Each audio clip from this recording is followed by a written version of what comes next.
Welcome back to One Comic Book a Day, where we're covering Action Comics 147, Superman Becomes Miss Lovelorn. If you're unfamiliar with Miss Lovelorn, or you've just started watching these videos, join anytime. Miss Lovelorn was the love advice column that Lois was generally assigned to and hates being part of. It was especially more important early on, but to say more important, it showed up more. It's sort of forgotten about when they made Lois more of an actual reporter. It does show up again. It actually, the last time it showed up, the column's name had changed. I forgot what it was, but it sounded more like a Dear Abby than Miss Lovelorn sounds.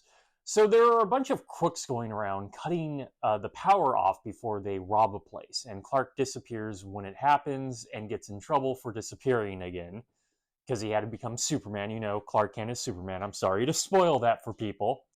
Bright blue costume, red cape, you know, Superman. As a punishment, Perry puts Clark on the Lovelorn column. Now, Clark has no plans to stay here. Apparently, every reporter despises being on the Lovelorn column, or as Miss Lovelorn. So he's going to do a good job at this and get taken off it as soon as possible. And this is where the story actually is kind of fun. It does become just a series of things happening. You know how I feel about it. It's a series of things happening over, an actual story or some sort of plot or maybe some vibes. But hey, it's at least Superman helping people than dashing in and stopping one crook after the next really easily. Or without even using his powers. This one actually involves him using his powers. He's answering each question and solving it as Superman, including a letter where a woman complains that her boyfriend drives too dangerously, so he has to go out and save them. So he's fixing problems and allowing love to grow. This is the kind of stuff I love Superman for, because Batman's not going to help people fall in love and fix their relationship problems. Only Superman's going to do that. Maybe Spider-Man, if he's really bored and he got involved in some things he didn't want to get into. Oh, the old Parker luck. But this is a problem, as he's doing too good of a job, and there's so much attention going to the Miss Lovelorn column that Perry wants to keep him on permanently. And Clark does not want this. This feels like a moment where Lois should be shoving this into his face more. Earlier Lois would have done that, but the comic just kind of forgets about Lois at times. She's going to be brought back at the end. But Clark still has another problem. We haven't solved the whole bank robber problem. You know, the guys who keep cutting out the powers. So he's going to solve two problems with one solution, as in killing two birds with one stone, or killing Superman with one kryptonite stone.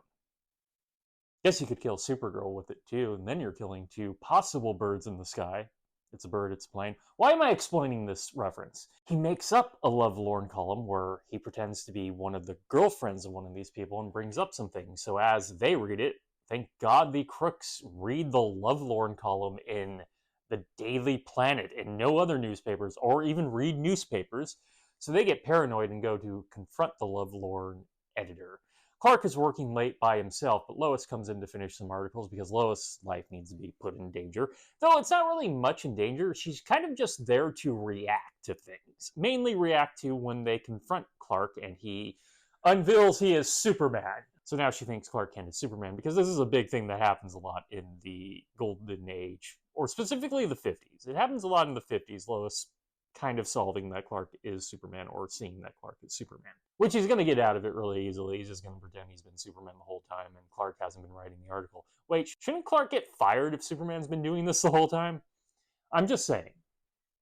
And of course, Superman easily defeats these guys, so it's all maybe not the most exciting ending for this story, but it's never going to be all that exciting with guys who just cut out the power and rob people.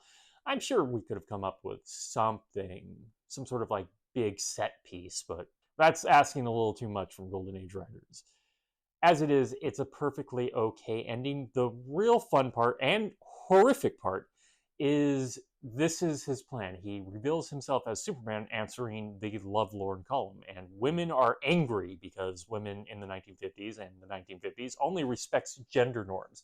That means no one gets advice from men, even Superman. So Clark has to be taken off the Lovelorn column because men aren't good at relationship advice. Oh dear. So hooray for gender norms and sexism? I guess that's where we come to in the story. So yeah, it kind of whiffs the ending there. It's a little funny, but it whiffs the ending there. Okay, that is it from Action Comics 147, Superman Becomes Miss Loverlorn. If you enjoyed this video, please like and subscribe. Hit the bell icon to get notification when new video is up. I do this Monday through Friday, but Fridays is Bat Friday, where I cover a Batman story, either Detective Comics or Batman. And until next time, let's ponder the question, whatever did happen to the Man of Tomorrow? And who's becoming the new Lovelorn column editor? It's not going to be Lois. She will destroy everyone in her path. Well, early Lois would have done that. Okay, have a great day.